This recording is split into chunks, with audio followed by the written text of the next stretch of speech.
Hello, welcome back to the channel. Welcome back to the Created Vessels. My name is Grace if you're new, and today I wanted to share some books that I'm going to be reading this year, books that are, I think, very powerful. Some I have read before, some I'm going to read for the first time, some I'm going to reread again because they're so how powerful they are. So I just wanted to share those with you guys. There are definitely a lot of books here. There's even more that I'm about to show you. I think this is just an opportunity to dig a little bit deeper into creativity, art, and faith. Some of these books might not be your cup of tea. Some of them might be new to you. I think they're very powerful and very helpful in our endeavor of creativity and art. So yeah, I would just encourage you to dig deeper, learn more about these topics, even if they're not specifically in your art field. Like, I would just suggest to read more about it, learn more about it, and just check it out. These are just great books to dig deeper and learn more about creativity and art. I think they're just help us grow in our curiosity and help us go outside of our comfort zone. So let's get started. You might not expect it, but the first category, but I think it is very important and it's very beautiful and necessary at some point in your creative life. I think it's just inspiring, and it pushes you to learn more about the heart and our humanity and what it means for us to be vulnerable. Like, I know I'm starting in a deeper tone, but I just want to share that with you guys. So the first is poetry. But why poetry? I think poetry is so necessary and so important, and it makes us think more outside of the box. It makes us think about ways to break the mold and break the rules, kind of thing. So the first book is literally why poetry? Why do we care, or why do we need poetry? Why do we write it or read it? I think this is a perfect start if you want to learn more about poetry, or you want to know why it's necessary, or why it makes you ask the questions why poetry is a medium, why poetry is a way to create. So I think that's something that we should recognize and think more about. So this is the book. The second book is a classic. If you are not familiar with this book, definitely be familiar with it because it is really, really incredible and really crucial and really powerful. This is Letters to a Young Poet by Rilke. I think this is it. Forget about the other ones. Forget about all the books. Start with this one. It's not just about poetry, actually. It's about vulnerability and art in our lives, actually. How can we contribute to our lives, and how are we living our lives, and how are we creating our well-being, and how as artists do we carry that. I think this one, classic, this should be you can take it's pretty small. You can take it, it's not pockets, it's like almost pocket size, so you can take it anywhere you go, and you can read it really quickly. It's just Letters by Rilke to a Young Poet, and it's just back and forth letters of writings of letters, and it's just really powerful, very inspirational. Make sure to check it out. The next one is perfect for when you want to start about poetry. So this is poetry Unbound. This is the perfect read to start on your poetry reading. If you want to read different kinds of poetry, genres, different authors, this is the perfect book because it has everything on it, and also it has an explanation. There's the poetry, here's the poem, and then an explanation of what you just read. So if you're starting out in poetry, this is perfect because then you get to learn about how it works. The next category is music. If you want to start with music, if you want to learn more about music, if you want to just incorporate more of that into your life as a creative, even though if you're a painter or sculptor, if you just want to learn more about music, this is, I think, the perfect category for you. So 12 Notes on Life and Creativity by Quincy Jones. This book is as we talked about in the Letters of a Young Poet, this is also, it doesn't just share about music, it shares more about creativity and art and how to share that in our lives. So it's very beautiful. Go check it out. The next book is Declassified. This is if you're interested in classical music or you want to learn more about classical music and you don't know where to start. This is just perfect because it has structure, it has clarity, it brings that into life when it comes to classical music. If you're not sure where to start, this is the book for you. So Declassified. The next book, it's also about music and it's The Art of Practicing.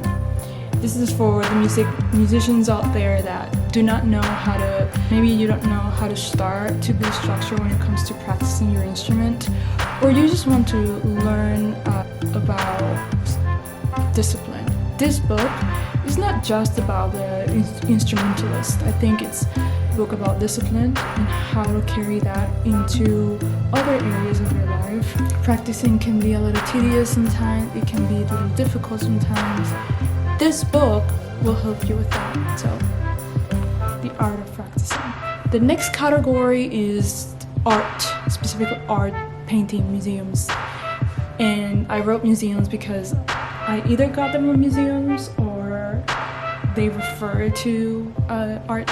So this is the next one. So this is the short story of art.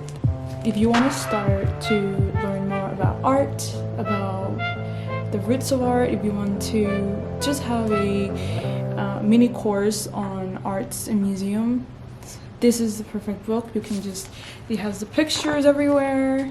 It has just a starting point to art and paintings and such things. So the next one, I've got these two, actually I got in museums, and they're very, very cool. So they're pretty similar. So think like an artist, and then how to be an artist. So these are, I feel like, little pep talks and things like that, but I think they are very beautiful. Like, they have images and they have encouraging thoughts and arts as well. So it keeps you thinking and they keep you entertained and just, again, thinking outside of the box. So the next category, which is just one book, but is science and art. So how can you think about art scientifically and how can we go deeper into that? So this is just one book that I have, but it's called Your Brain on Art. How the arts transform us. So I've always wanted to dig deeper into how art affects us and how it means to us when we collaborate with art and with our creativity, and how, when we work into those things, into those projects, what it means for us to be part of that. So if you want to go deeper into the science of art, if you want to go deeper into what it means for us, like physically and mentally, spiritually, this is it. This is the book for you. If you've taken this long in the video, thank you for watching. But maybe I encourage you to step a little further and go into more deeper questions into what art means for us. So next is faith and art and faith. Again, the next one needs no introduction. This one is The Creative Act, A Way of Being by Rick Rubin. If you don't have this book, get it today. Go to the bookstore and check it out. This book is the perfect coffee table book, right? I'm sure you've seen it everywhere. It's kind of like a devotional. It's kind of like a book of thought, book of philosophy and faith and theology, and it's a perfect book to also immerse yourself in and learn. Remember reading half of it in like 1 or 2 nights and just being captivated, like, wait, I didn't take notes, so I guess I have to read it again. So this is a perfect reread, so yeah, check it out. The next ones are more faith-based and more thinking about what it means for us and faith and theology and thinking more deeper into those things. Interesting. The next one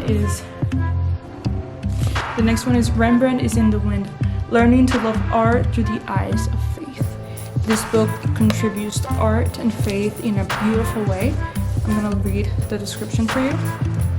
Rembrandt is in the Wind by Ross Ramsey is an invitation to discover some of the world's most celebrated artists and works, through which we can witness to the gospel of Christ in a way that speaks to the struggle and longing common to the human experience. The book is part art history, part biblical study, part philosophy, and part analysis of the human experience. But it's all story. So it's all about human experience and what it means for us. So really cool, check it out. The next one, this is just one, I don't want to be like biased or anything, but this one is incredibly powerful. This is the Artisan Soul, crafting your life into a work of art. So if you don't think you're creative, if you don't consider yourself someone that is created to create, that sounds like a cheesy anecdote, but this book right here, this is it. Go check it out. So good. So again, I want to thank you for watching the video and for sticking with me. Last but definitely not least is Art and Faith by Makoto Fujimura. This book right here is about the theology of making. So I'll read a little bit for it. Conceived over 30 years of painting and creativity in his studio, this book is Makoto Fujimura's broad and deep exploration of creativity and the spiritual aspects of making. I believe that when we create something, when we make something, is a whole being. Our whole being is involved, spiritually, physically, mentally. When we create, there's something powerful happening, and the point of the reading is to learn more about what creativity means to us and about ourselves and what it means to contribute to that in this world. I hope that you read these books, that they create something different, that they bring you into deeper questions and curiosity. And yeah, let me know if you read any of these books, if you have any recommendations on any other books that you think bring so much questions into life. More than happy to learn more about that. So again, thank you for watching. Thank you for taking the time and reading with me. I'll see you in the next one.